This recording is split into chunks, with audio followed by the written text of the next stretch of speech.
dibantu oleh teman saya. Tolong ya diberikan akses ya untuk share screen. Nah, oke, sudah.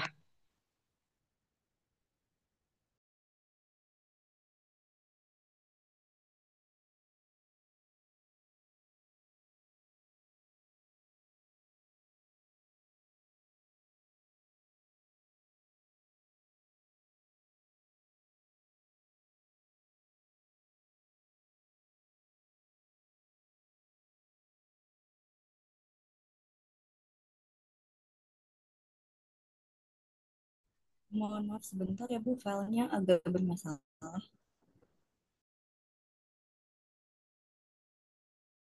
Ya, silakan, Mbak.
Ya. Zidan belum bisa ya, Mas ya?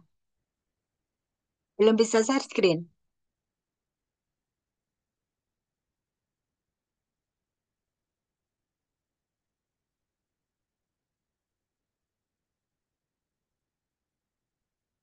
Ya. Eh sudah ini share screen-nya masih bermasalah ya di kelompoknya Zidan ya.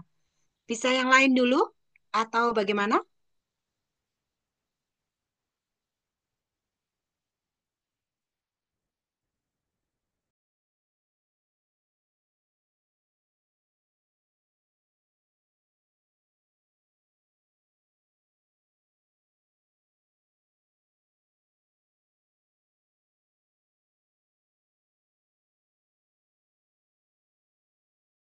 Assalamualaikum warahmatullahi wabarakatuh. Selamat itu dengan baik ini saya dosen pembantu mata kuliah sumber matematika dan saya lagi juga tinggi dan siswa. Terima kasih atas kesempatannya bagi kelompok kami untuk mendapatkan hasil Ini diskusi suaranya kami. belum jelas ya, Mas. Mohon maaf, Mas. Suaranya kayaknya belum jelas ya. Oh, Mohon maaf, apakah sekarang ya, sudah sekarang terdengar lebih sekarang jelas, Ibu? jelas ya. Nggak usah pakai headset aja ya, kayak sepertinya ya. Oke, baik. Terima kasih sebelumnya Ibu Eti dan Pak Ibnu atas kesempatan untuk memaparkan hasil presentasi kami. Sebelumnya, terima kasih juga kepada teman-teman yang menjadi pendengar pada presentasi kami pada hari ini. Kelompok kami terdiri dari 4 orang, yaitu ada saya sendiri, yaitu Zidan Asari, ada Aji Saka Palwaguna, Muhammad Fikri Masyur, dan Puryananda Patmasari. Boleh di next slide? Oke, jadi sebelumnya kan kita udah mencari 5 artikel yang berkaitan dengan aplikasi persamaan diferensial, lebih tepatnya di model logistik ya, Ibu. Nah, di sini kami menganalisis kembali dari kelima artikel tersebut apa yang sekiranya menjadi kesamaan dan nantinya kita akan mencari gap permasalahan dari yang tidak dibahas oleh kelima artikel tersebut. Yang pertama itu ada ada suatu artikel yang berjudul Aplikasi Persamaan Diferensial dalam Populasi Estimasi Jumlah Populasi yang ditulis oleh Zuli Nairani. Nah, di artikel ini tuh model pertumbuhan logistiknya diterapin untuk memprediksi jumlah penduduk, di mana kita analisis bahwa objek dari penelitian ini tuh bersifat nyata dan memiliki wujud gitu. Dalam hal ini konteksnya adalah manusia. Jadi objek penelitiannya nyata yang bisa kita lihat gitu, yang jelas. Boleh di next slide?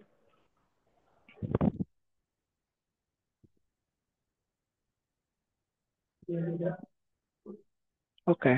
Nah, yang kedua ada population prediction Simalungun District using logistic model in 2025 until 2023. 2030, karya Egy Adora. Nah, di artikel ini juga masih memiliki kesamaan, yaitu objeknya jumlah penduduk atau populasi manusia gitu. Yang mana objeknya manusia yang bersifat nyata dan makhluk hidup gitu. Boleh di next?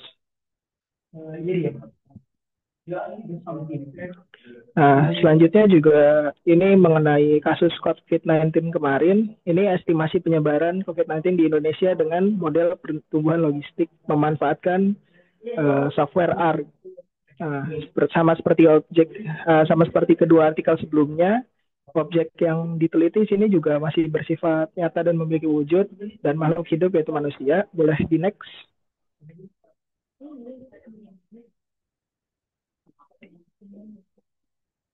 Nah, di sini ada artikel dari Tahani Omer di tahun 2018 mengenai analisis bacterial population. Jadi ini yang diprediksi atau yang menjadi objek penelitiannya itu jumlah bakteri, yang mana masih mirip ya sama sebelumnya, sama-sama makhluk hidup. Cuma bedanya ini dia bisa, jadi kita jadi tahu kalau si model logistik itu bisa diterapin bukan cuma ke populasi manusia, tapi populasi bakteri juga bisa gitu.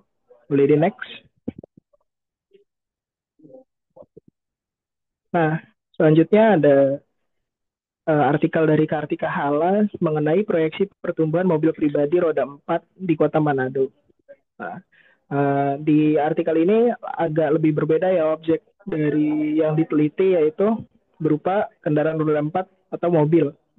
Nah, di sini dapat kita lihat bahwa objeknya tuh ternyata bisa berupa benda mati, yaitu kendaraan roda 4. Namun, masih sama seperti yang sebelum-sebelumnya, objeknya tuh bersifat nyata yang real gitu, memiliki wujud dan mudah untuk diobservasi. Boleh di next? Nah, dari kelima artikel ini kan kita udah lihat ya, kalau objeknya tuh masih sama, yaitu objek yang nyata berwujud kayak manusia, bakteri, atau kendaraan roda 4. Tapi kelompok kami tuh jadi muncul pertanyaan, sebenarnya si model pertumbuhan logistik ini dapat digunain untuk memprediksi hal-hal yang sifatnya lebih abstrak nggak sih? Kayak yang kita tuh bingung, yang bentuknya tuh mungkin sulit untuk didefinisiin gitu. Kayak misal pertumbuhan ekonomi, kan kita bingung juga ya kalau ngedefinisin ekonomi yang kayak gimana gitu. Nah, berbeda sama manusia atau bakteri atau kendaraan roda 4 tadi yang gampang gitu, kayak ya udah berarti jumlahnya di suatu kota tuh kayak gimana, ataupun kita juga bertanya-tanya untuk perilaku manusia tuh bisa digunain nggak sih, atau perkembangan teknologi dan lain sebagainya. Nah, tapi kita kan di sini mencari gap atau kebaruan ya, dimana kalau menurut kami kebaruan itu bukan cuma tentang apa yang hal beda apa yang akan kami bahas dibanding artikel-artikel sebelumnya, tapi juga gimana hal yang kami akan bahas itu mempunyai relevansi dengan kondisi terkini di sekitar kita gitu, yang bisa kita alami sendiri dan harapannya bisa memberikan manfaat kepada masyarakat nantinya gitu. Boleh di next? Nah, karena melihat kondisi terkini yang dimana terdapat banyak aksi demonstrasi oleh masyarakat, banyak penyampaian unjuk rasa gitu di beberapa titik, yang mana dapat kita dengar di berita bahwa beberapa ada yang mengalami kekerasan oleh aparat gitu saat melakukan aksi unjuk rasa ini. Nah, yang mana tersebut menjadi topik yang cukup hangat di masyarakat dan banyak diperbincangkan gitu. Kayak masyarakat tentunya resah apakah kekerasan ini tuh akan menjadi hal yang berlanjut gitu. Nah, kami berpikir bahwa model pertumbuhan logistik itu dapat menjadi estimator sebuah populasi untuk jadi opsi memperkirakan banyaknya tingkat kekerasan yang dilakukan oleh aparat di masa depan gitu berdasarkan data-data yang kita ketahui tingkat kekerasan yang ada di beberapa tahun terakhir. Ya, nanti kita akan mencari data dan semoga melalui prediksi dari data tersebut kita mengetahui apakah ke depannya data kekerasan ini akan angkanya akan naik ataupun turun. Namun mungkin kelompok kami ingin menyampaikan juga bahwa kami masih menemukan kendala yaitu masih kesulitan menemukan akses data-data kekerasan oleh aparat di beberapa tahun belakang gitu. Ya, kami udah mendapat misalnya di 2025 dan 2020, namun kami masih mencari data-data untuk melengkapi data tersebut agar estimasi yang kami lakukan lebih akurat. Mungkin seperti itu, Ibu, dari kelompok kami. Sebelumnya, apakah ada yang ingin ditanyakan oleh Ibu Eti, Pak Ibnu, ataupun teman-teman sekalian? Oke, dari beberapa artikel tadi ya yang sudah apa dipelajari di sini intinya nanti ingin melihat ini ya pertumbuhan apa sih eh, populasi tapi terkait dengan demonstran seperti itu ya Mas ya. Iya, Ibu. Jadi kan sebelumnya tuh objeknya objek nyata gitu, kayak suatu benda ataupun makhluk hidup. Hmm. Kita pengen nyoba untuk estimasi suatu kejadian gitu. Misalnya yang bahas di sini kekerasan dari aparat gitu, Bu. Nah, itu nanti mau dilihat pertumbuhannya seperti itu ya. Tetapi di sini ada saran. Iya, betul, Nah, Ibu. yang disebut pertumbuhan itu seperti ini, Mas. Pertumbuhan itu biasanya untuk populasi yang pertumbuhannya itu sifatnya itu ini ya. Karena kalau kalau seperti demonstrasi itu kan sifatnya kondisional, betul nggak? Waktunya itu hanya sifatnya itu betul-betul kondisional gitu. Hanya pada saat misalnya hanya di bulan Agustus saja gitu. Itu pun di hari-hari tertentu saja gitu ya. Jadi tidak kontinu seperti itu, iya kan? Lain dengan misalnya ini pertumbuhan populasi jumlah penduduk. Nah, itu kan memang memang selalu ini kan, selalu ada yang lahir, ada yang mati. Nah, seperti itu ya gitu. Kemudian pertumbuhan populasi itu artinya di sini bukan hanya manusia tentunya, populasi hewan juga bisa, populasi tumbuhan itu bisa, itu ya. Nah, tetapi kalau menurut saya, kalau ini tentang aksi demonstrasi gitu ya, kita ingin barangkali melihat di sini barangkali pertumbuhan jumlah demonstran. Nah, seperti itu tuh ini menjadi sesuatu yang dipertanyakan juga gitu. Sementara untuk demonstran sendiri itu seasonal gitu ya. Jadi kayak enggak kontinu gitu ya. Hanya terjadi sesaat gitu ya. Yang namanya pertumbuhan itu teman-teman. Nah, ini untuk teman-teman yang lain juga untuk kelompok yang lain juga. Artinya di sini pasti nanti akan muncul apa? Akan muncul parameter. Parameternya itu pasti di sini juga rata-rata atau rata-rata pertumbuhan, angka pertumbuhan. Nah, kalau sudah seperti itu, sebetulnya tidak bisa hanya data di satu titik, ya gitu. Datanya nanti harus apa? Harus artinya nggak harus kontinu juga tidak apa-apa, tetapi datanya itu harus betul-betul data yang memang ada misalnya 10 tahun gitu ya. 10 tahun per tahunnya itu konsisten ada. Nah, seperti itu boleh, masih bisa gitu ya. Misalnya dalam 20 tahun. 20 tahun kita ingin nanti memprediksi karena kan di sini sebetulnya prediksi juga ya. 20 tahun yang diketahui ya secara historis.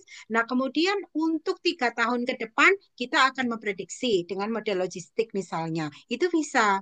Nah, tetapi di sini perlu ya dicari informasi lagi kalau memang mau mau melihat atau mungkin mencermati terkait dengan aksi demonstran, ya berarti mungkin dalam dalam 10 tahun. Dalam 10 tahun ini kira-kira per tahun ini ada demonstrasi atau enggak? Demonstrasinya ini karakteristiknya itu sama atau tidak per tahun, gitu ya. Nah, kalau itu jumlahnya kecil besar gitu kan, di tahun ini 2002 misalnya di tahun 2010 misalnya, di situ ada demonstrasi, tapi kecil-kecilan. Nah, tiba-tiba 2 tahun berikutnya ada demonstrasi lagi, tapi jumlahnya mungkin skalanya lebih besar. Di 1 tahun ke depan ada demonstrasi lagi jumlahnya kecil. 3 tahun berikutnya, nah itu berarti datanya itu tidak teratur, gitu ya. Tidak teratur. Kalau tidak teratur, nanti untuk peramalan ini jadinya kurang begitu bisa menggambarkan, gitu ya, atau mewakili nanti untuk berapa tahun yang akan kita ramalkan itu, gitu ya. Nah, peramalan ini lebih sesuai jika datanya ini mempunyai pola yang teratur. Seperti itu, Mas. Tetapi di sini bukan berarti tidak bisa. Apabila nanti Mas memang mendapatkan data terkait dengan jumlah uh, demonstran gitu ya, jumlah demonstran di mungkin beberapa tahun atau ya mungkin bisa puluhan tahun, namanya pertumbuhan populasi itu nggak cukup cuma 2 tahun, 3 tahun itu tidak cukup. Datanya paling tidak 10 tahun atau lebih, gitu ya, untuk meramalkan mungkin 2 atau 3 tahun ke depan. Nah, apabila memang didapatkan data ya di setiap tahun itu memang datanya teratur ada, gitu ya, ya masih oke. Tetapi jika tidak ada, saya kira itu bukan eh, tidak terlalu rasional ya untuk kita meramalkan itu sebenarnya itu. Itu sih sarannya ya gitu. Nah, kira-kira bagaimana ini dari si Dan sendiri seperti apa nih rencananya? Kalau mau tetap yang aksi demonstran untuk datanya. Mungkin izin meluruskan sedikit ya Ibu. Mm-mm. Dari kelompok kami bukan berfokus di jumlah massa demonstrannya, tapi lebih ke kekerasan yang dilakukan oleh aparat Ibu. Jadi itu bukan cuma ke masa demonstran, tapi kami melakukan research beberapa tahun terakhir itu ada laporan. Misalnya di tahun ini ada 300 laporan mengenai kekerasan oleh aparat dan itu bukan cuma ke demonstran Ibu. Nah, kami lagi mencari kembali data-data di tahun-tahun sebelumnya yang mana kami baru mendapatkan data di tahun 2024 dan di 2020. Nah, kami ingin melengkapi data-data tersebut. Jadi mungkin seperti yang Ibu sudah sarankan tadi, kalau memang datanya itu kami rasa nantinya eh, fluktuatif ataupun polanya tidak jelas, tidak ada menaik atau menurun, mungkin kami akan eh, mempertimbangkan untuk mengganti objek penelitiannya. Namun mungkin untuk sekarang kami masih ingin mencoba mencari data tersebut secara lebih lanjut gitu Ibu. Karena kalau yang namanya kekerasan oleh aparat kan itu berarti cara dari aparat menindak suatu kasus ya Ibu. Di mana setiap tahunnya pasti ada beberapa kasus kriminal atau kasus-kasus yang ditangani oleh polisi itu sendiri. Makanya kami ingin mencoba meneliti ke arah tersebut Ibu. Ya, ya, itu silakan saja ya jika memang ada alasan yang jelas ya ketika kita datanya itu apa gitu. Tetapi memang ya sekali lagi yang namanya pertumbuhan populasi ya itu ya memang datanya teratur ya Mas ya. Ini harus ini ya teratur gitu. Teratur atau itu tidak teratur itu bukan hanya masalah waktu tentunya ya. Waktunya juga harus teratur. Kemudian jumlah datanya itu biasanya juga datanya itu yang nggak terlalu eh, seperti tadi dibilang fluktuasinya itu terlalu ini ya tidak berpola seperti itu. Itu nanti karena ini kan masuk peramalan juga kan sebenarnya ya Mas ya. Iya betul Ibu. Karena masuk Pernah- ke gitu ya. Jadi memang membutuhkan histori yang panjang karena di sini pertumbuhan populasi ya gitu. Tidak cukup hanya pertumbuhan populasi kita tidak cukup hanya dengan data misalnya 3 tahun itu kurang sekali ya gitu. Tidak kurang begitu bisa mewakili. 5 tahun pun sebetulnya itu tidak bisa mewakili. Paling tidak kalau yang namanya pertumbuhan, karena kata kunci dari pertumbuhan itu pasti nanti kalau tidak rata-rata angka. Kalau yang angka itu bisa jadi 10 tahun, 20 tahun. Seperti itu ya. Itu. Ya, Baik, Ibu. silakan. Tapi mohon untuk kelompoknya Zidan ini juga ini tidak masalah, tetapi dieksplor lagi ya referensi-referensi lain gitu ya. Selain dengan ini, barangkali nanti ada ide-ide terkait dengan ini. Nanti kalau misalkan di sini tadi kan tertulis judul ya, sudah ada judulnya gitu. Nah, entah itu nanti memang judul yang fix atau ini masih berupa tema, gitu silahkan saja di searching. Nah, cara mencari artikel-artikel, sebenarnya artikel itu banyak. Apakah cuma 5 ini? Tidak 5 ini. Artinya yang maksud lima artikel yang sudah disampaikan Pak Ibnu itu yang relevan, yang paling relevan itu 5, gitu ya. Tetapi di apa eh, di selain dari 5 ini masih banyak yang bisa kita explore, gitu teman-teman ya. Caranya bagaimana? Coba dibuka di Google Scholar atau Google Cendekia, dibuka di sana. Nah, ketika kita buka Google Scholar, Google Cendekia, ketik saja tema itu di sana. Nah, ya, ketik tema itu di sana. Kemudian di bagian sisi kiri kita bisa memilih tahun berapa yang terbaru yang dipilih pertama kali, 2025. Gitu ya. Baru kemudian turun bisa ke 2024, 2002 apa 2023 dan seterusnya. Itu akan keluar ribuan artikel terkait dengan ini. Itu ya. Apakah artikel itu harus berbahasa Indonesia, hanya jurnal-jurnal Indonesia? Tidak. Bahkan juga bisa jurnal-jurnal internasional. Tuliskan jika ingin mendapatkan jurnal-jurnal internasional gitu ya, yang berbahasa Inggris, translate judulnya ke dalam bahasa Inggris, tuliskan di Google Scholar atau Google Cendekia di situ. Ya, tetapi kunci ketika kita mau mencari itu tahunnya yang terbaru. Yang terbaru itu adalah penelitian-penelitian yang paling up to date gitu ya. Tahun sekarang 2025, tuliskan temanya itu di sana ya, buka Google Cendekia. Nah, teman-teman bisa mempraktekkan loh ini ya, Google Cendekia atau Google Scholar, coba buka gitu ya. Nah, kemudian di situ tuliskan temanya itu gitu ya. Nah, kemudian langsung search aja gitu ya. Mau dalam bahasa Indonesia, dalam bahasa Inggris. Kalau mau dalam bahasa Indonesia ya dituliskan dalam bahasa Indonesia. Kalau mau dalam bahasa Inggris, dalam bahasa Inggris. Langsung diklik search gitu ya. Baru kemudian di sisi kiri di situ akan tampil kan, tampil tahun, tahun, tahun, tahun gitu ya. Nah, yang paling atas itu kan tahun 2025. Nah, klik di tahun 2025 dulu. Nah, itu kan banyak sekali. Di sisi kanan itu kan ada artikel ya, ada ada judul artikel gitu ya. Kemudian di situ yang ada tulisan PDF, teman-teman bisa download ya. Kalau yang nggak ada tulisan PDF barangkali enggak gitu ya. Nah, itu bisa di-download. Itu jumlahnya berapa artikel? Ribuan artikel gitu ya. Nah, teman-teman bisa ini gitu dari beberapa artikel atau artikel-artikel itu kita ambil ya artikel mana yang sekiranya itu cocok. Atau nanti judulnya bisa lebih dispesifikan lagi gitu ya. Di kata kunci ketika topiknya, ketika kita spesifikkan, kita akan mendapatkan artikel yang lebih spesifik. Gitu ya. Misalnya berapa yang mau kita ini. Nah, seperti itu. Nah, sebetulnya nanti ada teknik ketika kita mendapatkan ribuan artikel, bagaimana sih kita mau mendapatkan artikel yang betul-betul relevan dengan artikel kita. Itu bisa nanti sebetulnya dengan analisis bibliometrik. Nah, nanti coba teman-teman di sini juga kalau misalkan ini ya coba analisis bibliometrik itu seperti apa. Nah, itu banyak softwarenya teman-teman kita bisa mempelajari di YouTube ya, gitu.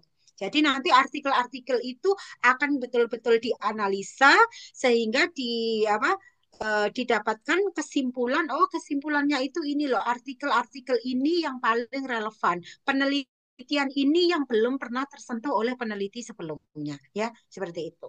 Jadi untuk Zidan dan teman-teman di sini silahkan dieksplor itu. Barangkali nanti akan ada ide gitu ya terkait dengan penelitian ini ya pertumbuhan populasi logistik terkait dengan tadi aksi demonstran atau sebetulnya ini ya eh, sebetulnya adalah tindakan ya, tindakan dari aparat gitu ya terkait dengan aksi demonstran itu silahkan ya, barangkali itu akan muncul. Jangan hanya terpaku pada jurnal nasional, internasional dong yang lebih baik gitu sebenarnya ya, gitu. Silakan ya untuk kelompoknya Zidan, silakan untuk bisa dieksplor lagi saya kira. Gitu ya.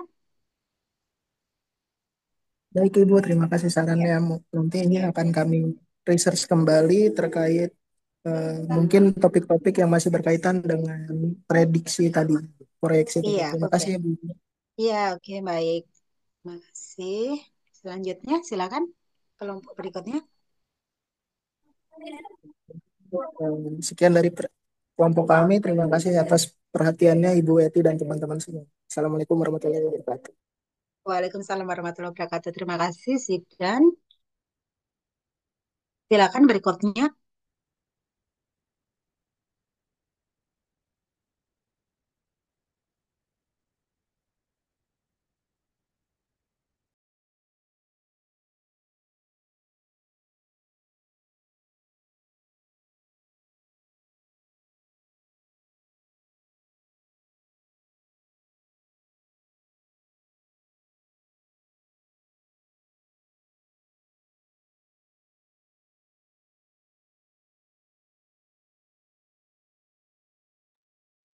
Ah, untuk selanjutnya Mbak, akan kelompok 4 ingin menjelaskan hasil diskusi kami Bu. Silakan, Pak Pur. Izin sharing Bu.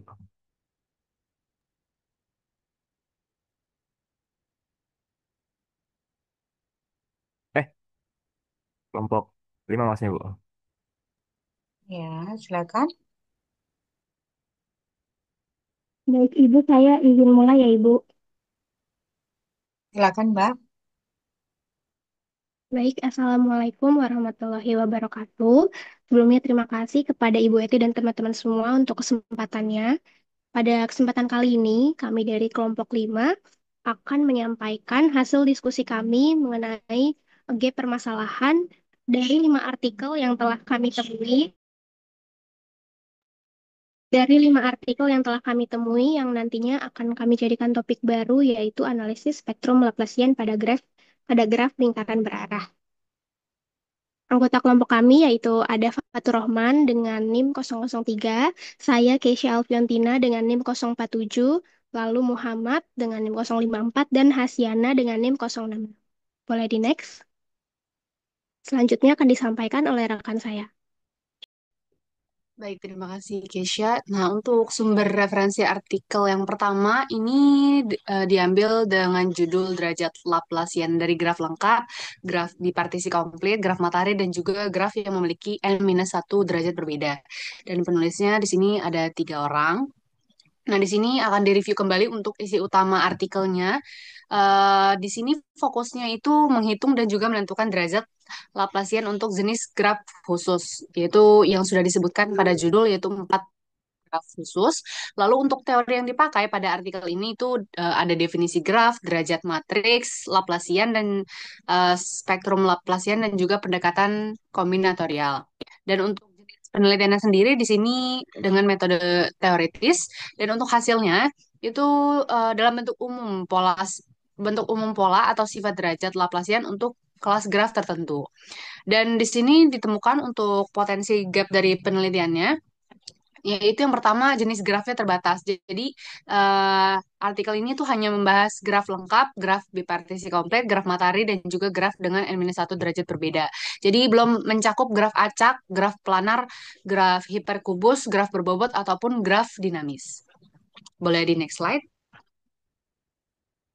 Lalu untuk gap selanjutnya yang ditemukan itu dari sisi pendekatan penelitian, di mana pada artikel ini tuh masih dominan teoritis, jadi belum ada eksplorasi komputasi ataupun simulasi numerik untuk graf besar.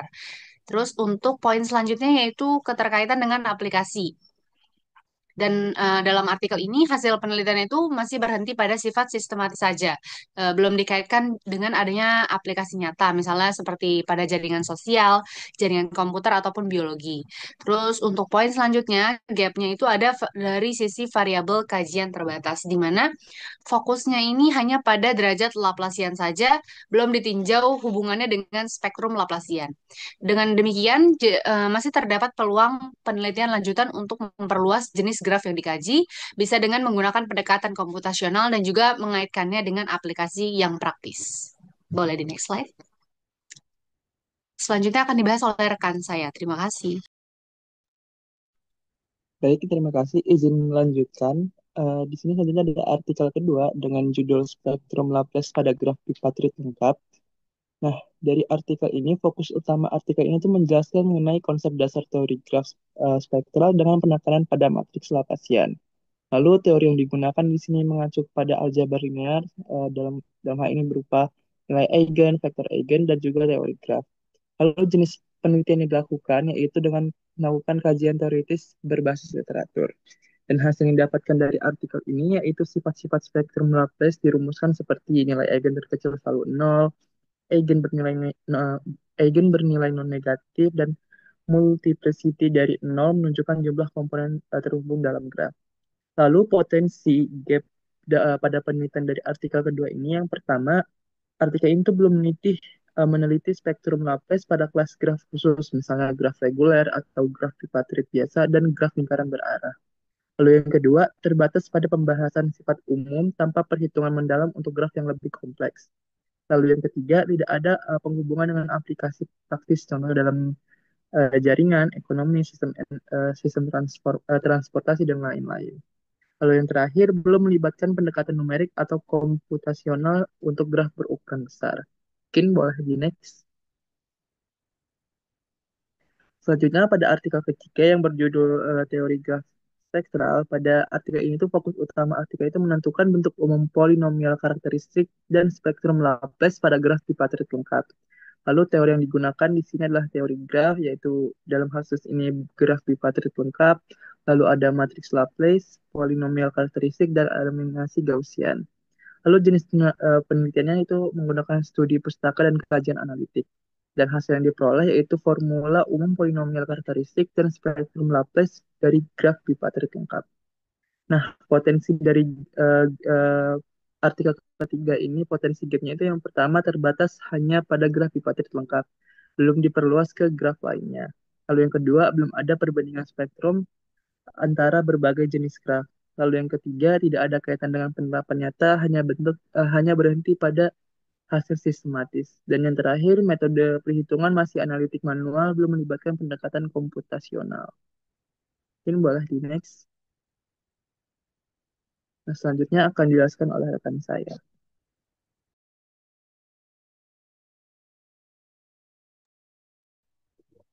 Ya, dilanjut untuk artikel keempat eh, yang berjudul Spektrum Laplace Graf Mahkota dan Graf Benteng. Eh, Mereview ulang dari isi artikel itu, untuk yang pertama, fokus artikel ini meneliti polinomial karakteristik dan spektrum Laplace dari graf mahkota dan graf benteng. Teorinya terdapat graf lengkap, produk Cartesian, komplement graf, matriks Laplacian, dan spektrum eigen. Terus jenis penelitiannya ini teoritis dengan pendekatan kajian literatur dan analisis matematis. Dengan hasil, artikel menemukan bentuk polinomial karakteristik serta spektrum Laplacian serta multiplisitasnya untuk kedua graf tersebut.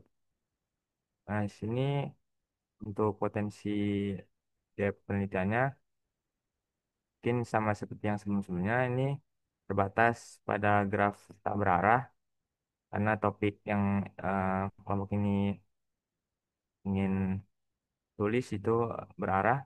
Yang kedua ini definisi Laplacian pada graf ya sama, mungkin graf berarahnya belum belum didefinisikan. Ketiga ini kurangnya kajian tentang keterkaitan spektrum dengan sifat struktural graf lingkaran berarah. Terus yang terakhir, minimnya eksploratif aplikatif. Seperti sebelumnya itu disebutkan seperti simulasi dan eh, di luar teoretis. Mungkin selanjutnya akan dilanjutkan oleh rekan.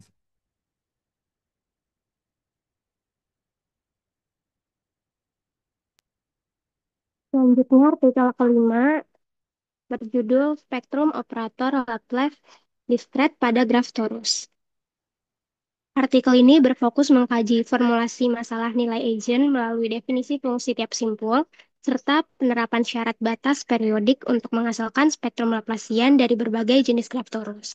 Kemudian teori yang dipakai yaitu teori graf spektral, konsep graf periodik, matriks Laplacian, teori nilai eigen, dan fungsi nilai eigen. Dan penelitian ini bersifat teoritis dengan menggunakan pendekatan analisis matematis. Dan penelitian ini mendapatkan formula eksplisit untuk nilai eigen operator Laplace discrete pada graf torus dengan berbagai bentuk lattice, juga mendapatkan karakterisasi fungsi eigen yang bersifat ortogonal.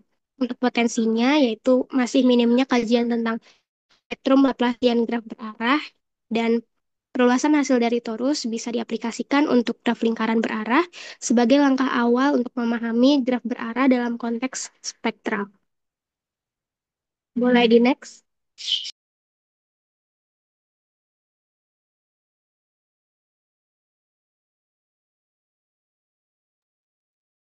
Baik, selanjutnya untuk kesimpulannya dari 5 artikel atau jurnal yang sudah kami kumpulkan, ini menjelaskan bahwa penelitian dari 5 artikel ini berfokus pada graf khusus dan menghasilkan polinomial karakteristik, nilai eigen, serta spektrum Laplacian. Dan untuk rangkuman gap penelitian dari kelima artikel yang sudah kami kumpulkan, yaitu yang pertama, keterbatasan kelas graf. Nah, umumnya hanya membahas pada graf-graf tertentu, contohnya graf bipartit lengkap, graf torus, graf mahkota, dan graf benteng. Lalu yang kedua, minimnya eksplorasi komputasional. Nah, di sini maksudnya adalah dari artikel yang kami kumpulkan itu masih dominan dilakukan dengan cara analitik manual dan teoritis. Lalu yang ketiga, kurangnya keterkaitan dengan aplikasi nyata, contohnya pada bidang jaringan, ekonomi, transportasi, biologi, dan lain sebagainya. Lalu yang terakhir itu keterbatasan pada aspek tertentu saja, misal hanya derajat Laplacian, belum spektrum Laplacian itu sendiri, atau spektrum tapi tanpa pembandingan lintas graf. Nah, lalu arah penelitian selanjutnya itu yang mungkin yang bisa diterapkan, yaitu yang pertama, perluasan jenis graf, ya, di mana graf-graf yang belum pernah diuji dengan teori ini mungkin bisa diuji. Lalu yang kedua, penggunaan metode komputasional, dan yang terakhir, integrasi dengan aplikasi praktis. Boleh di next. Baik, mungkin sekian presentasi dari kelompok kami. Untuk Bu Eti, Pak Ibnu, dan teman-teman mungkin ada yang ingin ditanyakan atau saran ingin diberikan.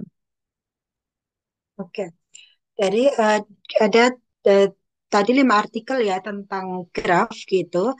Jadi dari kelima graf itu tadi lain-lain ya bentuk grafnya ya gitu.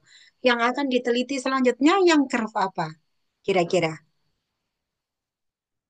Tadi kan berbicara akan ada perluasan gitu ya, perluasan mungkin dari beberapa bentuk graf yang tadi sudah diceritakan di kelima artikel, kira-kira apa? Yang apakah nanti akan banyak graf juga gitu yang dianalisa atau nanti hanya akan mencermati mungkin satu atau dua graf gitu? Mungkin untuk sekarang fokus kami itu rencana untuk di graf lingkaran berarah, Ibu. Di graf lingkaran berarah gitu ya. Jadi intinya di situ tadi kan ada kata-kata kunci. Nah, kata-kata kunci tadi ada nilai eigen, kemudian ada spektral gitu kan. Ada spektral, ada nilai eigen, kemudian tadi eh, apa lagi kata kuncinya di sini?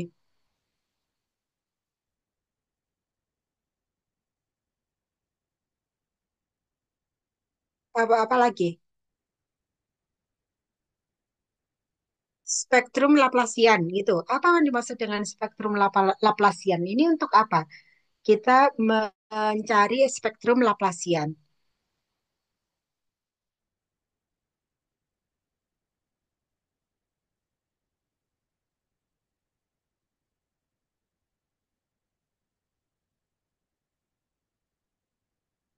Nanti ini untuk arah penelitian selanjutnya ini coba dijelaskan. Ini kira-kira apa sih yang mau dilakukan dari apa yang sudah dipelajari itu? Coba sekali lagi mungkin yang lebih detail itu kira-kira di arah penelitian selanjutnya apa yang mau dilakukan?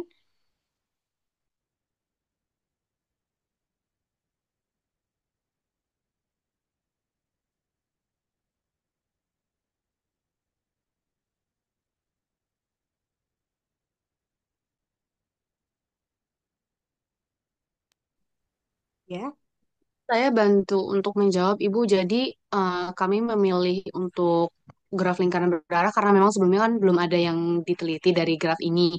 Dan untuk kenapa mencari dari spektrum Laplaciannya tadi sudah disampaikan juga dari beberapa gap, di mana nantinya untuk spektrum ini bisa membantu kita menggambarkan struktur struktur grafnya. Jadi kita bisa gunakan juga penerapannya dalam aplikasi praktis seperti yang tadi sudah disebutkan di beberapa rangkuman GAP. Jadi ada dalam jaringan sosial, terus juga ada juga di komputer. Jadi masih dalam rencana untuk pengaplikasiannya, Bu.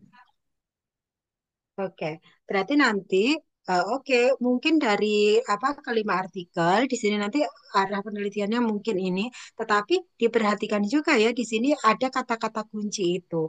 Artinya kata-kata kunci itu adalah tool yang harus kita kuasai ketika kita mau membahas tentang ini. Seperti itu ya. Ya tidak masalah gitu. Nah nanti bisa juga ini kan nanti kalau misalnya ini kan polinom sebetulnya ini adalah graf polinomial gitu kan. Graf polinomial nanti akan dicari nilai eigen, kemudian ada spektral Laplacian. Nah, nanti pasti di sini akan ada satu nilai yang disebut dengan spektral radius gitu ya, spektral radius dari ini. Artinya nilai eigen yang terbesar itu akan dicari juga di sini gitu ya. Jadi nanti di sini teman-teman barangkali ini juga akan memerlukan software ya, karena ini polinomial nanti misalnya polinomial yang derajat berapa gitu ya itu akan menjadi ide yang bagus. Nah, polinomial ini kan pasti ada derajat-derajatnya. Dalam hal ini juga bisa polinomial nanti derajat berapa gitu. Nanti arahkan dengan numerical gitu ya. Jika tidak memungkinkan untuk diselesaikan secara apa secara eksak gitu ya, secara manual nanti berbantuan software silahkan dengan gitu ya. Bisa dengan menggunakan MATLAB, bisa dengan menggunakan Octave, dengan Python silahkan. Saya kira ini akan menjadi penelitian yang bagus ketika bisa dieksplor ke sana. Polinomial, jelas di sini polinomial itu ada derajat. Mau yang derajat berapa? Mulai dari yang terkecil gitu ya nanti kemudian bisa bertambah derajatnya seperti itu ya nanti di sini akan terbentuk pola karena apa sih kalau di graf itu kuncinya itu sebetulnya kan kita itu menganalisa pola ya kan jadi polanya itu bagaimana nanti akan terbentuk rumus polanya bukannya seperti itu kalau di graf yang dibahas itu pasti seperti itu. Pola ganjil, kadang-kadang pola ganjil seperti ini, bentuk rumusnya pola genap seperti ini. Untuk nilai N keempat seperti ini. N untuk sampai dengan lanjut mungkin tak hingga seperti ini. Kan seperti itu. Jadi intinya itu adalah di pola kalau graf itu. Gitu. Jadi ini graf polinomial ini saya kira memang sesuatu yang menarik juga untuk dianalisa. Silakan nanti teman-teman di sini selain daripada 5 artikel ini silakan dieksplor lagi terkait dengan graf polinom atau graf polinomial ya gitu sehingga nanti bisa memunculkan ide-ide apa yang harus dilakukan gitu ya jika nanti tidak memungkinkan diselesaikan secara manual, bagaimana nanti untuk diselesaikan secara numeris? Itu nanti juga bisa menjadi ide penelitian yang bahkan bisa jadi penelitian yang bagus, saya kira seperti itu. Ya, gitu. Teman-teman yang lain perhatikan, seminar matematika tujuannya untuk nulis artikel. Nah, berapa sih jumlah reference yang di daftar pustaka yang dianjurkan itu banyak teman-teman, bukan hanya 5 tentunya ya. Jadi teman-teman di sini sekali lagi bukan berarti 5 artikel ini hanya untuk mendapatkan ide sebenarnya. Tetapi nanti kalau di tulisan jurnal itu berapa? Banyak itu nanti. bisa lebih dari 10, 15, tergantung nanti eh, kebutuhan kita di tulisan. Dan bahkan biasanya bisa jadi 40, 50 juga untuk artikel-artikel yang memang betul-betul berkualitas dan bagus gitu ya.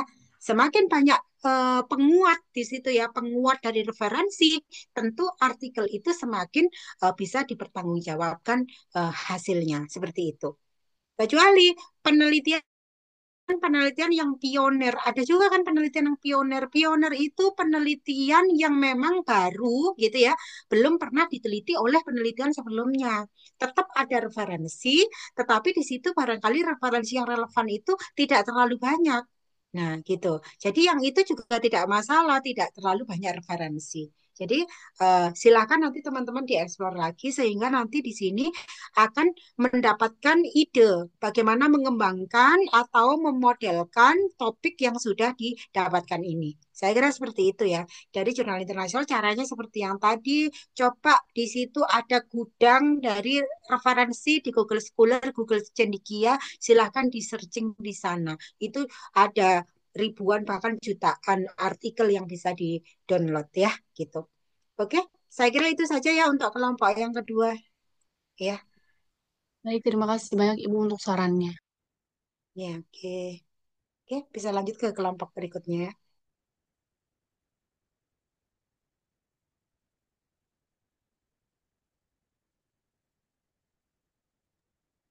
Kelompok kami izin share screen ya, Bu. Silakan.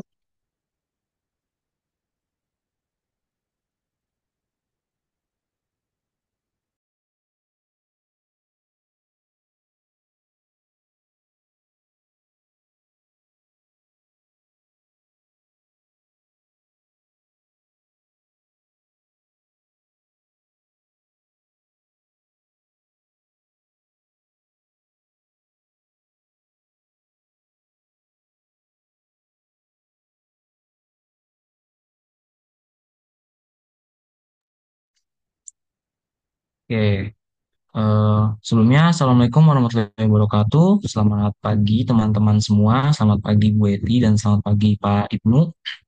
Sebelumnya terima kasih telah mempersilahkan kami untuk melakukan presentasi mengenai gap permasalahan atau awal ide kami untuk membuat sebuah penelitian dengan judul sebentar, dengan judul model prediksi IHSG menggunakan Markov Chain, yaitu Pramalan, Bull, Bear, dan Stable Market. Nah, sebelumnya di sini kami beranggotakan 3 orang, yaitu saya sendiri, Muhammad Zainal Halita, lalu ada teman saya, yaitu Muhammad Ilyas Suud, dan juga rekan saya lagi, yaitu Muhammad Fikri Askisidi. Oke, jadi mungkin kita langsung masuk aja.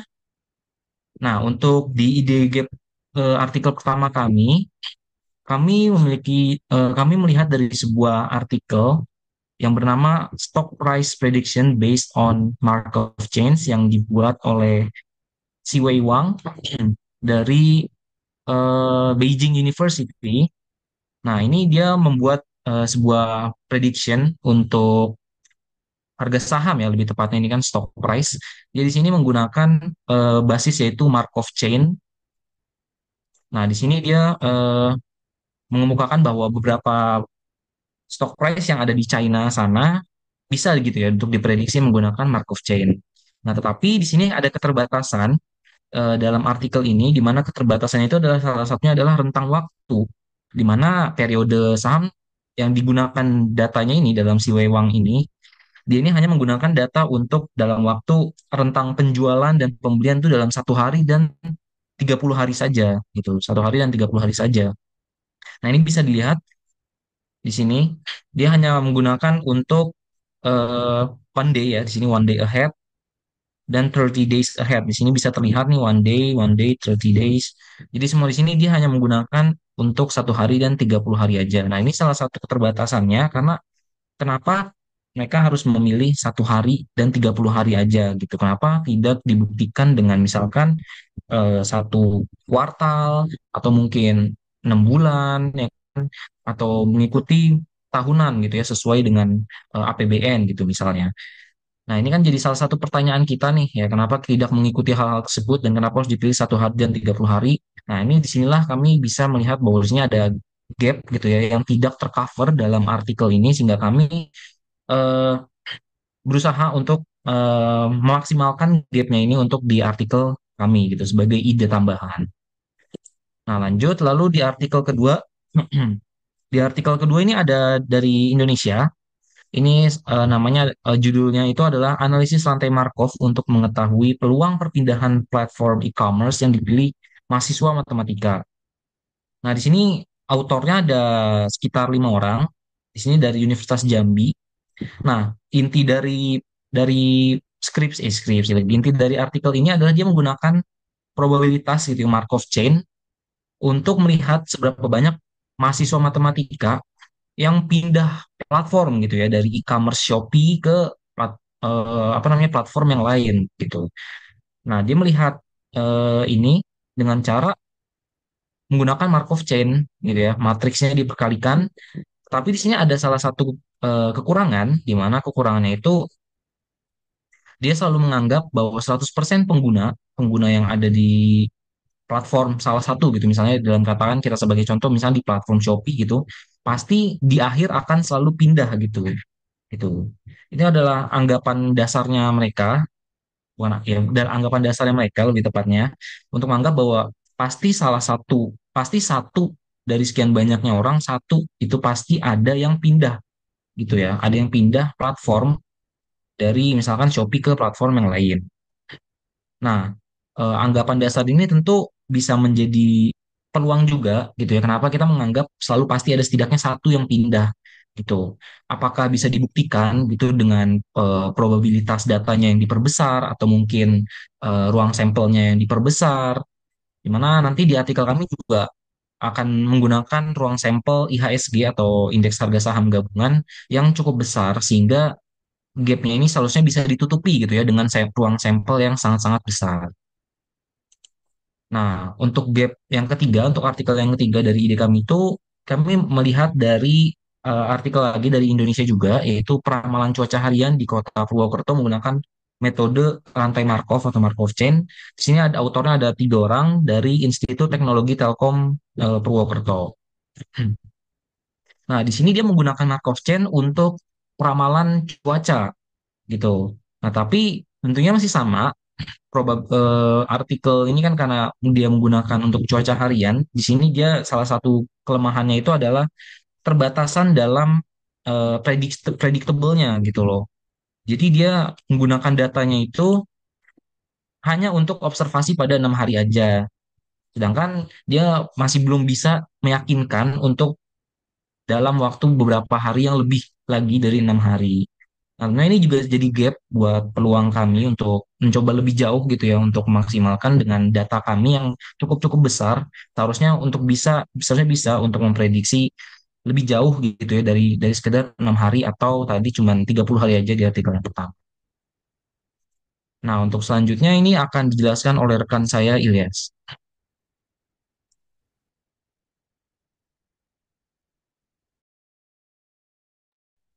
Oke, untuk selanjutnya pada artikel keempat yang kami gunakan sebagai referensi utamanya, yaitu berjudul Peramalan Gabungan Rantai Markov dengan Model Deret Waktu.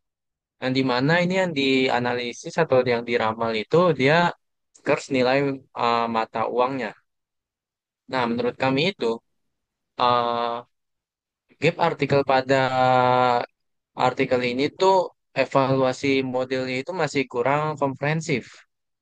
Meskipun model yang dievaluasi itu menggunakan metrik seperti MAPE atau mean, mean absolute percentage error dan MAD atau mean absolute deviation, tapi itu penelitian ini tuh tidak membandingkan performa model gabungannya dengan model standar dalam peramalan keuangan seperti model random walk atau model GARCH yang dikatakan lebih canggih gitu untuk menangani volatilitas nilai mata uangnya. Nah, tanpa perbandingan dengan benchmark yang relevan, itu akan sulit gitu untuk menilai apakah model yang diusulkan itu benar-benar memberikan nilai tambah yang signifikan apa enggak gitu. Mungkin bisa next.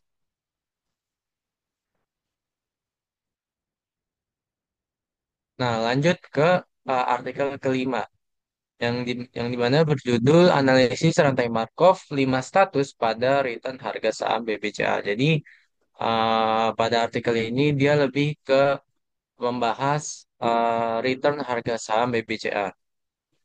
Yang dimana menurut analisis kami eh, dia tuh mereka tuh nggak ada validasi hasil akurasi atau perbandingan model yang dia pakai gitu.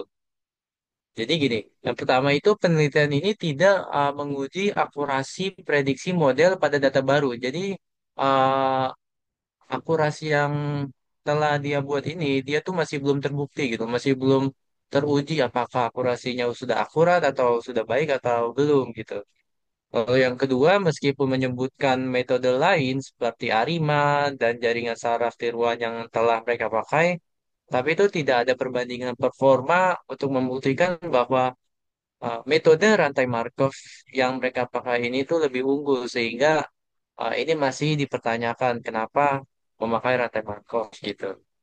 Nah, peluang pengembangan yang kami lihat itu bisa dimulai dari melakukan uji akurasi atau membandingkan hasil prediksi model rantai Markov dengan model peramalan lainnya gitu. Sehingga akurasinya itu lebih teruji dan terbukti akurat. Oke, bisa next. Hmm. Nah, ini berikut ringkasan dari kelima gap artikel yang kami pakai gitu. Mulai dari yang pertama itu prediksi saham, yang dimana ini hanya menguji prediksi untuk jangka pendek 1 dan 30 hari sehingga efektivitas jangka panjangnya itu masih belum terbukti. Lalu yang kedua ini dia berhubungan dengan e-commerce, yaitu masih menggunakan asumsi yang tidak realistis dan sampel data yang tidak representatif sehingga hasil datanya tidak valid. Lalu yang ketiga, artikel ketiga itu berhubungan dengan peramalan cuaca, yaitu kelemahannya model dibangun dari data historis yang terlalu singkat, hanya 6 hari saja, sehingga tidak dapat menangkap pola-pola musiman yang masih belum terdeteksi gitu. Lalu yang keempat, dia artikel yang berhubungan dengan membahas kurs mata uang, yaitu kelemahannya evaluasi modelnya tidak komprehensif karena tidak dibandingkan dengan benchmark standar seperti GARS. Kalau yang terakhir saya sebutkan tadi yang membahas saham BBCA yang sama sekali tidak ada validasi model pada data baru ataupun perbandingan dengan metode lain seperti ARIMA. Jadi kesimpulannya celah utama dari kelima artikel ini itu berpusat pada datanya yang terbatas dan validasi modelnya itu yang masih belum memadai gitu. Mungkin bisa next. Berikut adalah daftar pustaka yang kami gunakan, kelima artikel yang kami gunakan. Next. Oke, mungkin itu saja dari kami. Kurang lebihnya mohon maaf. Apakah ada saran atau tambahan atau pendapat dari Ibu? Gimana, Bu Eti? Oke, baik itu tadi sudah ada 5, tetapi bervariasi ya tadi itu ya. Nah, ini untuk yang mau diteliti atau di apa diambil sebagai tema itu jadinya apa, Mas? Tadi kan ini masing-masingnya ya, masing-masing. Di sini sudah diceritakan juga untuk masing-masing artikel, kelebihan kelemahannya apa. Mungkin masalah terbuka dari masing-masing artikel sudah diceritakan juga. Nah, tetapi nanti intinya eh, yang akan diprediksi Mas itu ini ya, model prediksi IHSG menggunakan Markov chain, peramalan bull Iya Ibu, bear and betul. stable market. Itu ya. Iya Ibu, betul. Oke, di sini peramalan bull bear stable market ini apa? Bull bear itu apa? Jadi bull itu dia diramalkan akan naik nilainya Ibu atau harganya. Bear itu dia akan turun dan stable itu dia akan stabil gitu loh. Dan nanti stabilnya itu nanti ada rentang Hmm? rentang kenaikan atau penurunan harganya gitu. Karena kan pada i harga saham IHSG kan nggak mungkin nilainya itu benar-benar misal 7.501, nah besoknya tetap 7.500, itu kan kemungkinannya sangat kecil banget. Jadi untuk pada kategori stable nanti akan ada uh, rentang ya, kapan dikatakan stable gitu ya Bu. Jadi Oke, intinya bull jadi itu naik, bear itu turun. Oke. Oke. turun dan stabil. Oke, nah di sini untuk data sendiri, data IHSG itu sebetulnya datanya dalam apa Mas? Dalam harian ya? Iya Ibu, dalam harian. Kita akan ngambil dalam rentang waktu 1 tahun terakhir Ibu. 1 tahun terakhir yang akan diramalkan berapa lama? Berapa periode yang Modelnya akan? modelnya itu sebenarnya bisa untuk besok dan besok-besok besoknya terus Ibu. Jadi dia fleksibel. Model yang dimakai itu kan Markov Chain. Nah, dia tuh bisa memprediksi uh, untuk besok atau besoknya lagi atau besoknya lagi dan seterusnya Ibu. Tergantung perhitungannya nanti. Tapi itu masih fleksibel gitu Ibu. Mm-mm. Oke, jadi silakan saja ya nanti di sini IHSG, barangkali IHSG juga harus spesifik ya nanti. IHSG itu kan juga banyak ya ininya ya. Saya kira IHSG sendiri kan bukannya banyak ininya ya, banyak tipenya ya Mas ya. IHSG itu cuman satu Ibu, indeks harga saham gabungan. Jadi dia gabungan saham Memang di Indonesia. gabungan gitu ya. Iya Ibu, Hmm, udah dirata-ratain seluruh saham di Indonesia yang ada di bursa. oke, berarti nanti datanya itu dalam 1 hari ya, dalam 1 hari setahun sih lumayan banyak. Jadi saya kira tidak masalah ya. Ya silakan bisa dilanjutkan saja. Di sini sebetulnya kalau metode sendiri Markov chain sudah sering ini digunakan ya untuk Markov chain. Silakan saja dieksplor gitu ya. Sekiranya nanti juga ada metode yang lain itu juga silahkan gitu ya yang memberikan hasil peramalan yang paling akurat. Di sini tentunya tidak terlepas dari eh, keakuratan ya. Tentu di sini nanti keakuratannya itu dengan menggunakan apa, metodenya harus jelas. Seperti itu ya. Karena nanti memberikan informasi terkait dengan eh, IHSG gitu ya, terkait dengan sesuatu yang sifatnya memang real gitu kan. Nanti silakan. Untuk data ya data yang terbaru, yang saat ini gitu ya. Artinya di sini kalau misalkan di situ sifatnya peramalan ya kalau bisa di situ peramalan untuk periode yang belum diketahui ke depan. Seperti itu gitu. Nanti juga bisa untuk analis keakuratannya itu juga dibandingkan dengan beberapa periode untuk aktualnya gitu dibandingkan yang aktual juga. Eh, Hasil peramalannya itu nanti agak dimundurkan sedikit dibandingkan dengan yang aktual. Itu nanti akan mendapatkan aktual biasanya kalau misalkan dengan nggak tahu ini apakah sama ya dengan misalkan dengan menggunakan MAE, RMSE, dengan menggunakan MAPE gitu, apakah seperti itu juga nanti silakan. Yang jelas di sini eh, dengan model itu Markov chain ya gitu eh, ya silakan apakah ini nanti akan menjadi alat yang akurat atau tidak untuk memprediksi itu silakan saja saya kira ya bisa dieksplor lagi metode-metode itu banyak ya sebetulnya ya bukan hanya Markov chain silakan saja dieksplorasi saya kira itu masih memungkinkan untuk mendapatkan ide-ide penelitian yang mungkin lebih baru seperti itu. Saya kira itu ya masukannya ya untuk kelompoknya Zidan, Ilyas, dan Fikri. Oke, baik. Terima kasih banyak Ibu. Ya, baik. Masih Bu. Ya, sama-sama. Selanjutnya masih ada? Izin share screen nih, Bu. Ya, silakan Adrian.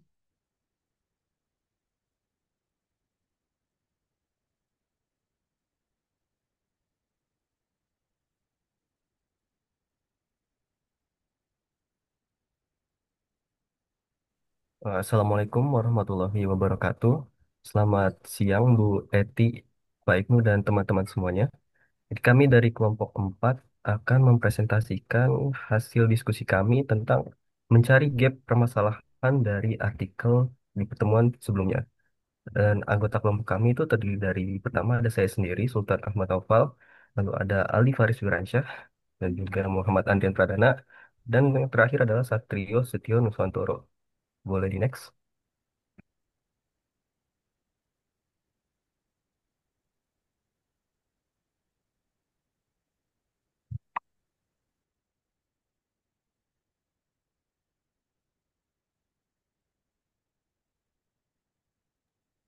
Untuk artikel pertama yang berjudul Analisis Implementasi Matriks dalam Estimasi Laju Pertumbuhan Populasi Wanita.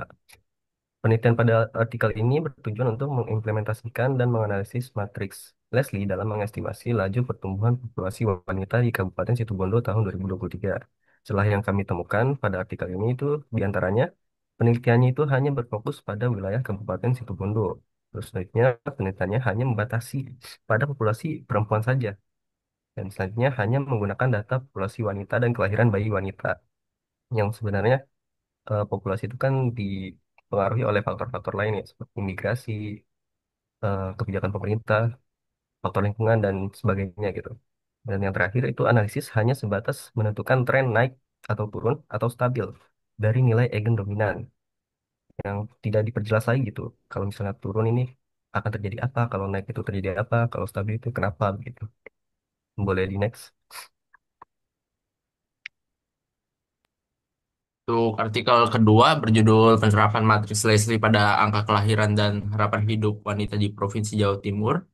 Tujuan artikel ini untuk menentukan banyaknya populasi wanita di Provinsi Jawa Timur berdasarkan angka kelahiran dan harapan hidup menggunakan nilai Eigen dan faktor Eigen, serta untuk mengetahui distribusi umur pembatasan menggunakan model matriks Leslie.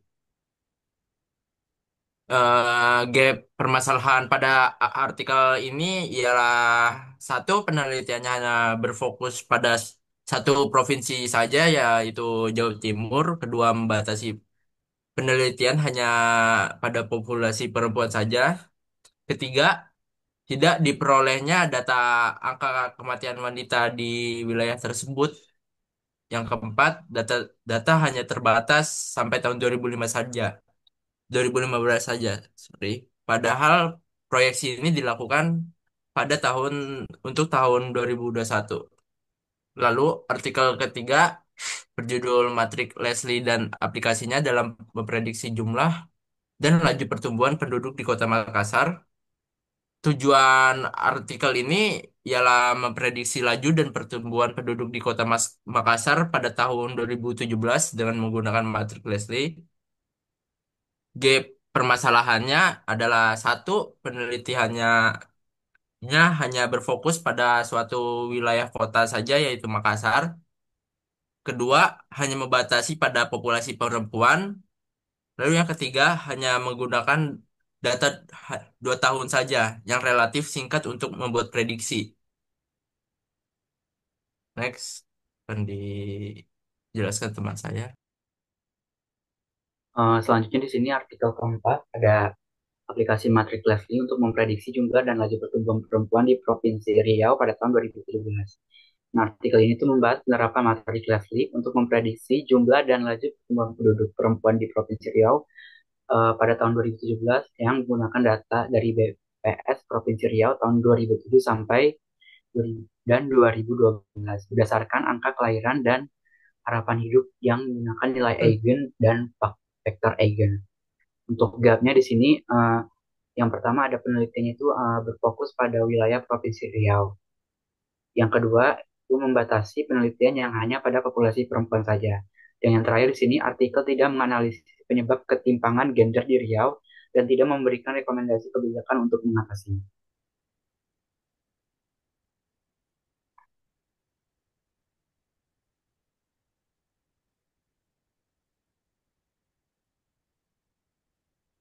Selanjutnya di sini artikel yang kelima yaitu Application of Leslie Matrix Index Calculation of Female Population Predicts in Padang City, Indonesia. Penelitian pada artikel ini bertujuan untuk memperkirakan populasi wanita di Kota Padang pada tahun 2024 berdasarkan data demografi tahun 2020 sampai 2021 menggunakan model matriks Leslie yang memanfaatkan konsep nilai eigen dan vektor eigen untuk menentukan arah pertumbuhan populasi. Setelah yang ditemukan pada artikel ini diantaranya, yang pertama ada penelitian ini berfokus pada wilayah Kota Padang dan yang kedua membatasi penelitian yang hanya pada populasi perempuan saja. Dan yang terakhir di sini penelitian hanya mempertimbangkan angka kesuburan dan tingkat ketahanan hidup sebagai input matriks Leslie.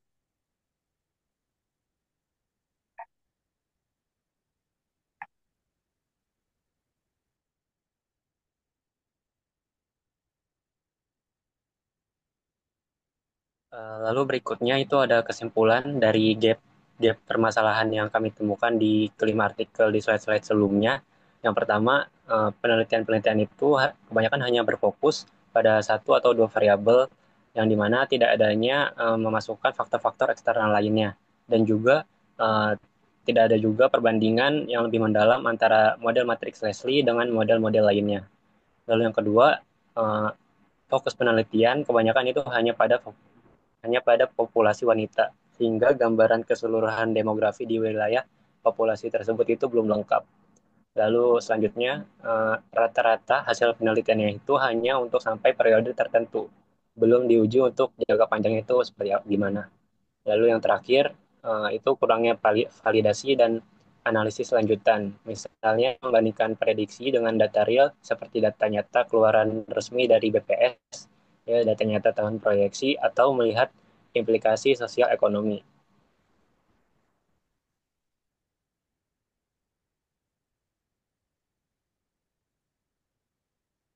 Lalu ini ada sumber-sumber dari referensi yang kami gunakan.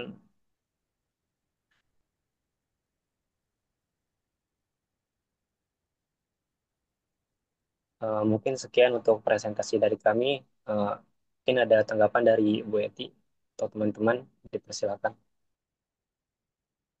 Oke, baik. Dari kelima artikel itu kira-kira nanti apa, Mas, yang menjadi objek penelitiannya?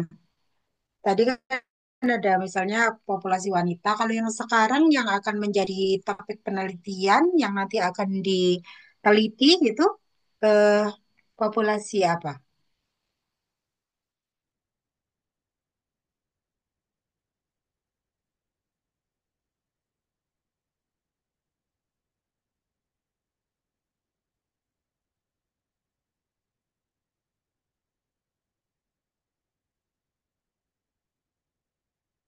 Ya,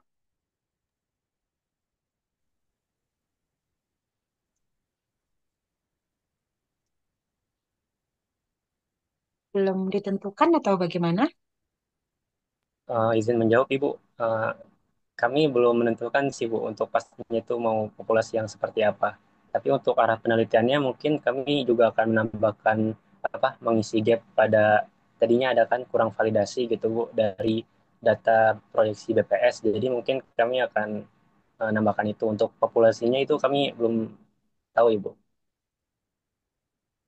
Oke. Nah, oke karena nanti data itu menjadi bagian yang penting juga ya gitu. Nah, nanti silakan bisa ditentukan ya gitu. Karena penelitian based on data, data itu menjadi utama yang akan dimanfaatkan. Bahkan itu dari awal pembahasan saja sudah masuk ke data kan sebenarnya ya kalau dengan menggunakan uh, model-model seperti peramalan, model-model seperti matriks Leslie dan lain sebagainya itu seperti itu ya gitu. Nanti silakan aja ya difikskan lagi gitu. Tetap ya masih bisa dieksplor gitu ya dibaca-baca lagi gitu artikel sebanyak-banyaknya sehingga bisa mendapatkan ide yang fresh gitu ya terkait dengan penelitian yang saat ini terkait dengan matriks Leslie ya gitu. Saya kira itu saja ya untuk kelompoknya Aldi. Ya, baik. Terima kasih, Bu. Oke, sama-sama. Izin surfing, Bu. Ya, Izin. silakan. Silakan, masih ada lagi? Masih ada satu kelompok lagi, Ibu. Ya, silakan.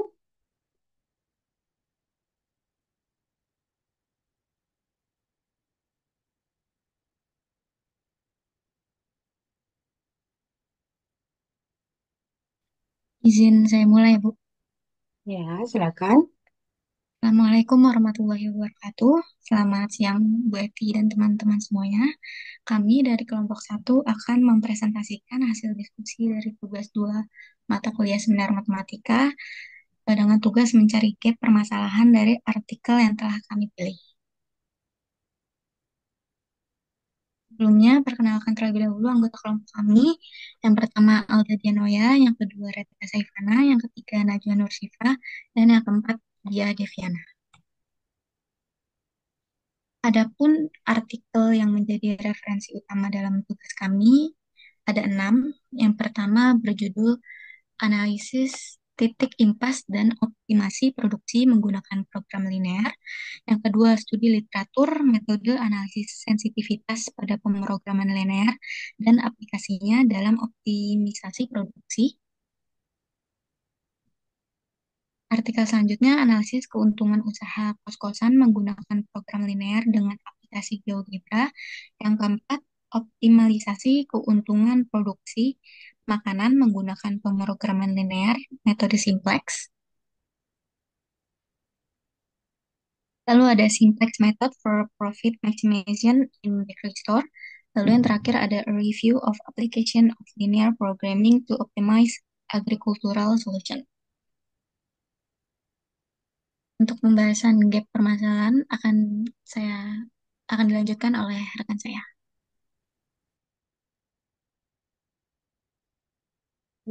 Untuk referensi yang pertama, yaitu analisis untuk impas dan optimasi produksi menggunakan program linear. Sebenarnya minta maaf kepada Bu Eti dan teman-teman karena lagi ramai di ruangan sini. Oke, untuk selanjutnya, untuk artikel pertama, gapnya terdapat di perusahaan makan ringan ini tidak melakukan perhitungan BEP dan optimasi produksi dengan LP, serta belum ada kajian yang menggabungkan keduanya. Di artikel ini ada pembahasan mengenai BEP namun tidak ada hitungannya. Selanjutnya, di referensi kedua, yaitu artikel dengan judul Studi Literatur, Metode Analisis Sensitivitas pada Pemrograman Linear dan Aplikasinya dalam Optimasi Produksi. Gapnya terdapat pada banyak penelitian LP yang hanya fokus mencari solusi optimal tanpa mengevaluasi dampak perubahan parameter seperti harga, kapasitas, dan permintaan. Selanjutnya adalah artikel ketiga dengan judul Analisis Keuntungan Usaha Kos-kosan menggunakan program linear dengan aplikasi GeoGebra. Artikel ini GeoGebra terdapat pada usaha kos-kosan dikelola sederhana tanpa analisis matematis, serta jarang ada penelitian menggunakan LP dan aplikasi visual untuk bisnis kecil.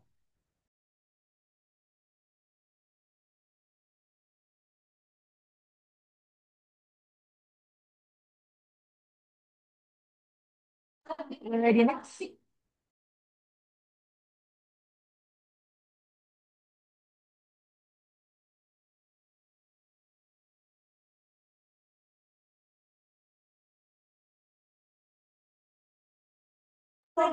Untuk selanjutnya, referensi yang berjudul Optimalisasi Keuntungan Produksi Makanan Menggunakan Pemrograman Linear Metode Simplex. Untuk gapnya di sini penelitian sebelumnya parsial, hanya kasus per kasus, belum ada sintetis tentang efektivitas berbagai metode analisis. Maksudnya di sini adalah berdasarkan perkiraan sehingga penggunaan bahan baku belum optimal dan keuntungan belum maksimal. Lanjut lagi, referensi berikutnya yaitu Simplex Method for Profit Maximization in Bakery Store. Di sini, gapnya adalah industri bakery sering masih memakai metode trial and error sehingga alokasi bahan baku dan keuntungan tidak optimal. Selanjutnya, referensi yang terakhir yaitu A Review of Application of Linear Programming to Optimize Agriculture Solution, yaitu belum ada survei paper yang secara komprehensif meninjau aplikasi linear programming atau LP di bidang pertanian, sehingga penelitiannya masih trial dan error, keputusan sini masih belum optimal. Boleh di next.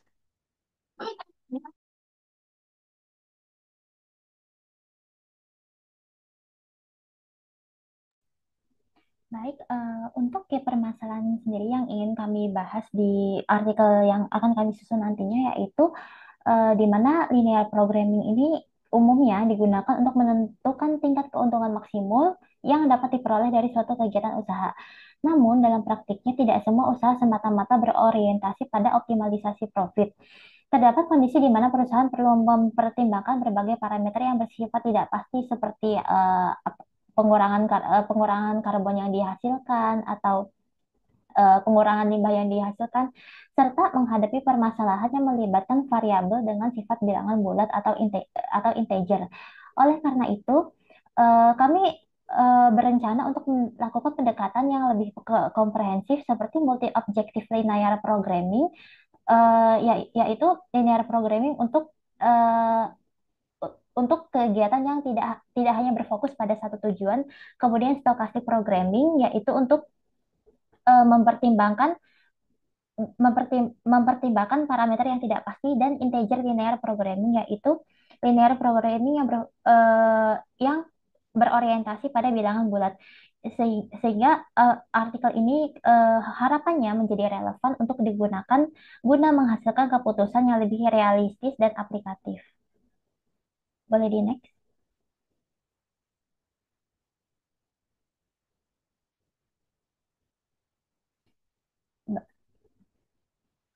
Baik, kurang lebih ya tadi adalah pemaparan dari kelompok kami. Untuk Bu Eti dan Pak Ibnu atau teman-teman sekalian, apakah ada yang ingin dipertanyakan atau ada saran yang ingin disampaikan kepada kami? Oke, baik. Itu tadi linear programming ya, Mbak ya, dengan berbagai kasus. Nah, untuk metode sendiri nanti linear programming yang apa, Mbak? Metodenya. Kemungkinan besar yang metode simplex, Ibu. Tetapi bisa kami sesuaikan kalau misalnya kami menemukan metode yang sekiranya lebih relevan, bisa kami sesuaikan. Oke. Tapi kalau misalkan di sini untuk nanti usahakan metode yang terbaru gitu ya. Sebenarnya di linear programming itu banyak ya yang bisa dianalisa ya.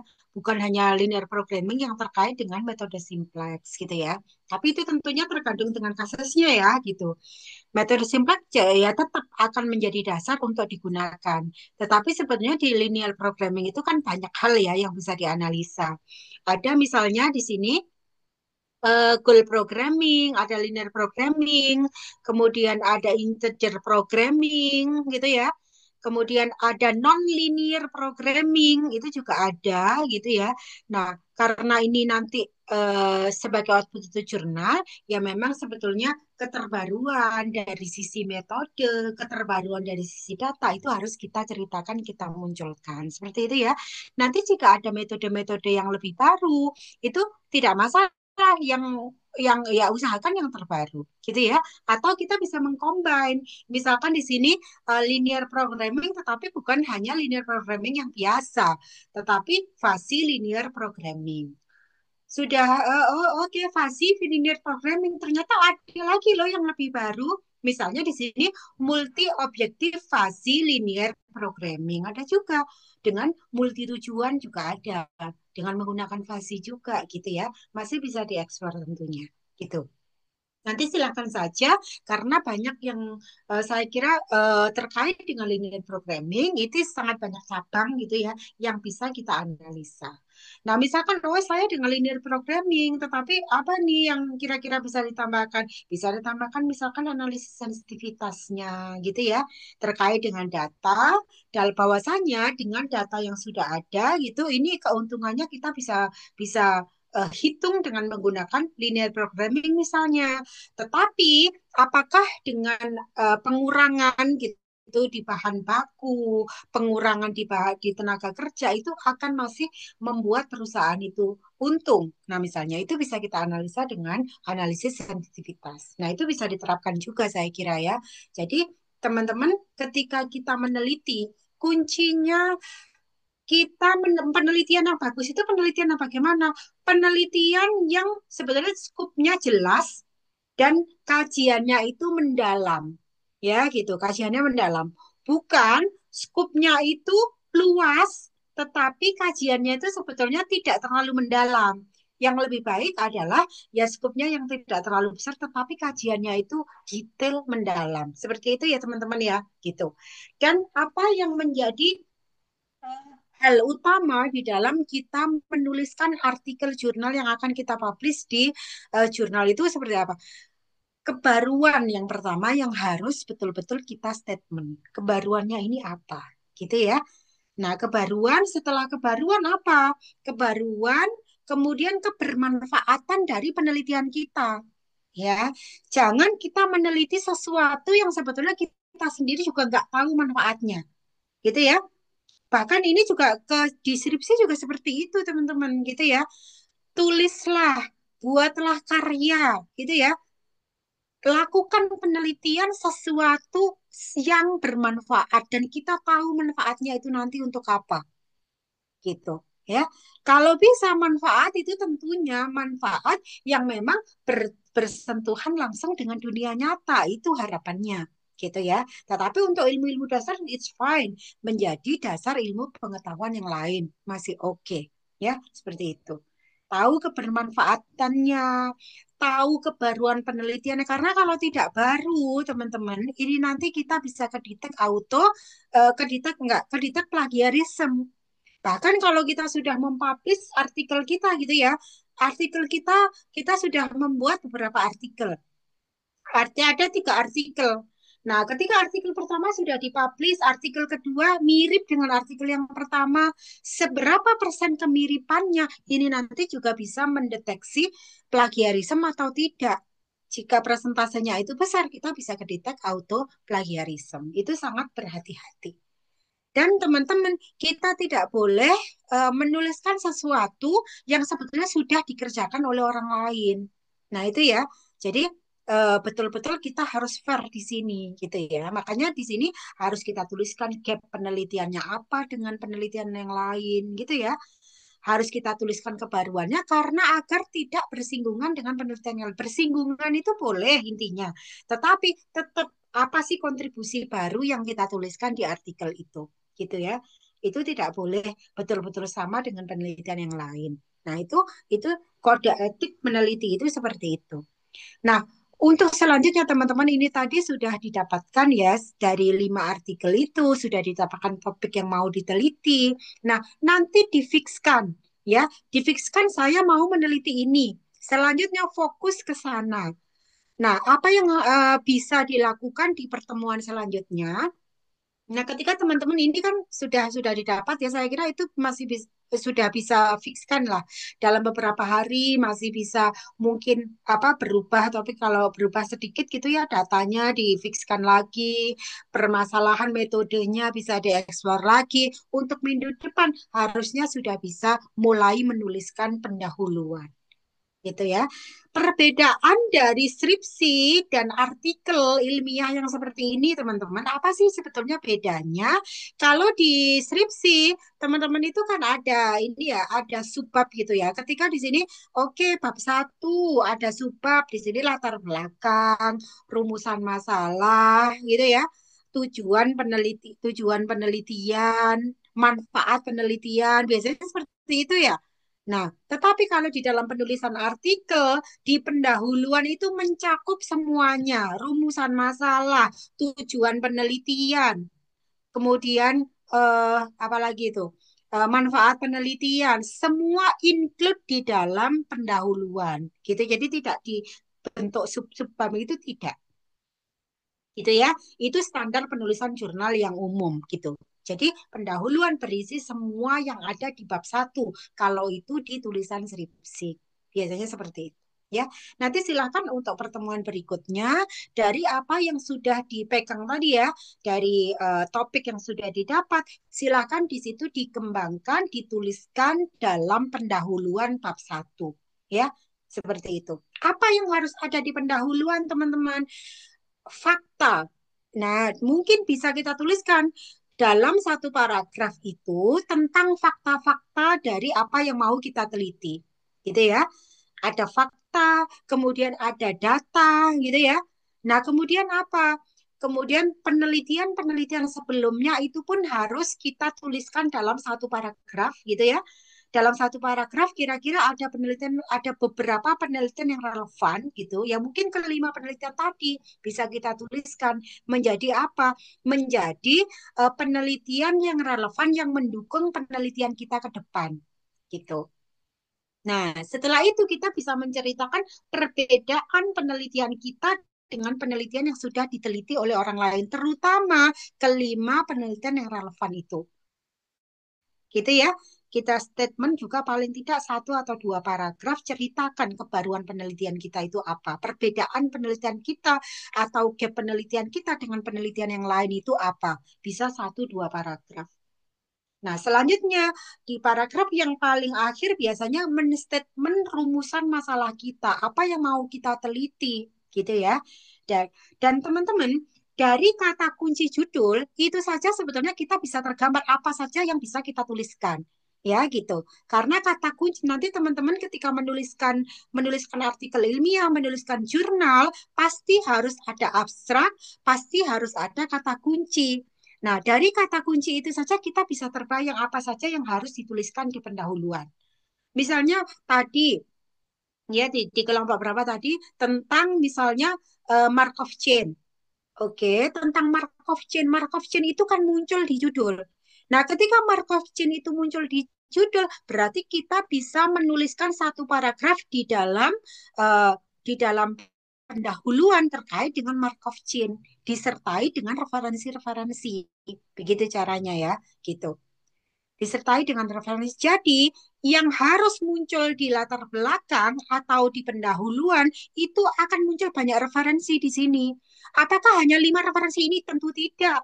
Markov chain sendiri, teman-teman, itu kan metode ya, metode. Nah, tentunya di sini kita memerlukan artikel terkait dengan Markov chain. Tambahkan juga, state juga ketika kita menuliskan 1 paragraf sendiri tentang Markov chain. Bisa beberapa referensi kita masukkan. Itu ya, gitu. Nah, kemudian tadi ada misalkan stock price, misalnya di situ sebagai kata kunci stock price misalnya. Ya sudah, di situ bisa kita tuliskan tentang stock price sendiri dalam 1 paragraf. Gitu ya. Disertai juga dengan referensi. Kalau itu tidak ada, referensi tidak ada, apakah selalu dalam bentuk jurnal? Tidak juga. Bisa referensi terkait dengan misalnya data gitu ya dari BPS, barangkali dari mana sumbernya, itu bisa kita tuliskan sumbernya dari mana. Kalau itu berupa website, asalkan website itu terpercaya juga bisa kita rujuk sebagai sumber data atau penelitian. Bisa kita sampaikan juga di pendahuluan gitu ya terkait dengan datanya sendiri. Gitu ya. Nah, kemudian metode sudah, datanya sumbernya dari mana sudah.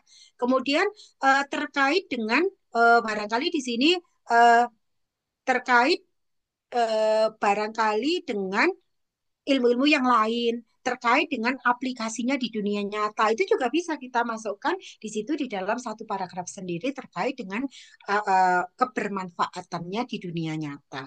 Tetapi ketika kita sudah menuliskan seperti itu, tentunya di dalam tulisan di body tulisannya kita juga harus ada aplikasinya di dunia nyata. Ini apa sih gitu? Apa yang ingin kita berikan, apa yang ingin kita informasikan kepada pengguna penelitian kita. Gitu ya. Kalau ini terkait dengan perusahaan misalnya, terkait dengan IHSG tadi itu misalnya, ya berarti kita bisa menginformasikan kepada mungkin di sini investor-investor atau apa ya yang memang bermain di IHSG gitu tentang saham, menginformasikan pergerakan saham itu seperti ini loh. Dengan apa yang sudah saya informasikan ini, harapannya mereka jadi tahu gitu. Kapan mereka akan, misalkan ini terkait dengan saham, kapan saya akan membeli saham atau menjual kayak atau apa. Nah, seperti itu. Jadi kebermanfaatan ini harus kita statement betul-betul jelas di dalam pendahuluan penelitian kita.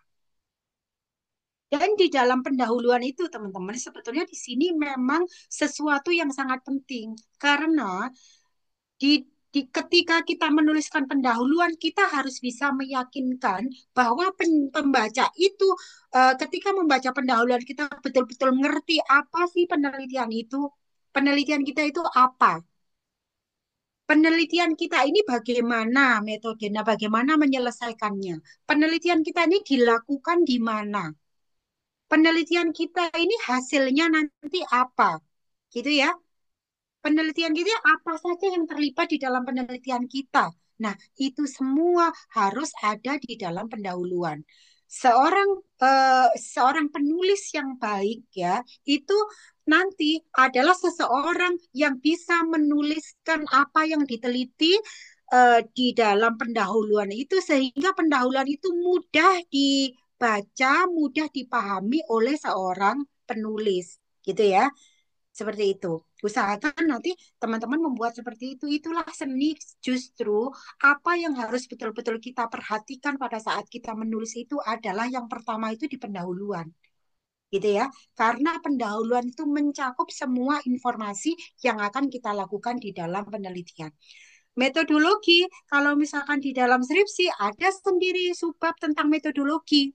Tetapi di sini metodologi pun include di dalam pendahuluan, teman-teman.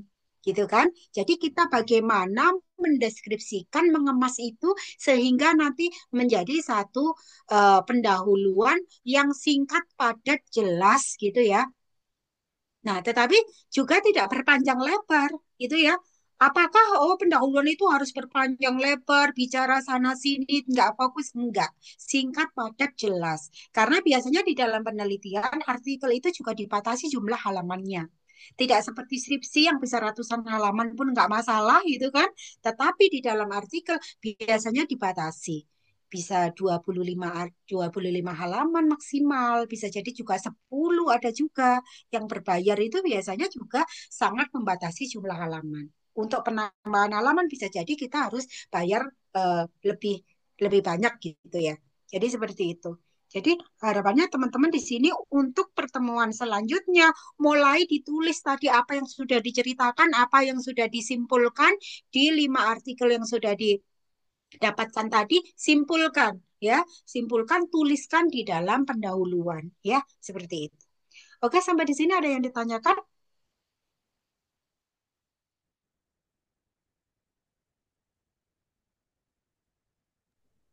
Cukup? Cukup, Ibu. Oke, jika cukup mungkin untuk pertemuan hari ini bisa kita akhiri ya. Teman-teman tetap semangat untuk menyelesaikan artikelnya tentunya ya sampai dengan ini waktunya banyak gitu. Jadi harusnya nanti itu paling tidak sudah jadi bentuk artikel yang siap untuk dipublish gitu ya. Oke, terima kasih atas kehadiran dan partisipasinya pada pagi hari ini. Kita bertemu mungkin di hari yang sama tentunya ya, mungkin dengan Pak Ibnu untuk minggu depan. Terima kasih. Saya akhiri. Wassalamualaikum warahmatullahi wabarakatuh. Waalaikumsalam warahmatullahi wabarakatuh. Terima kasih banyak, Ibu. Makasih banyak Ibu. Ya, sama-sama.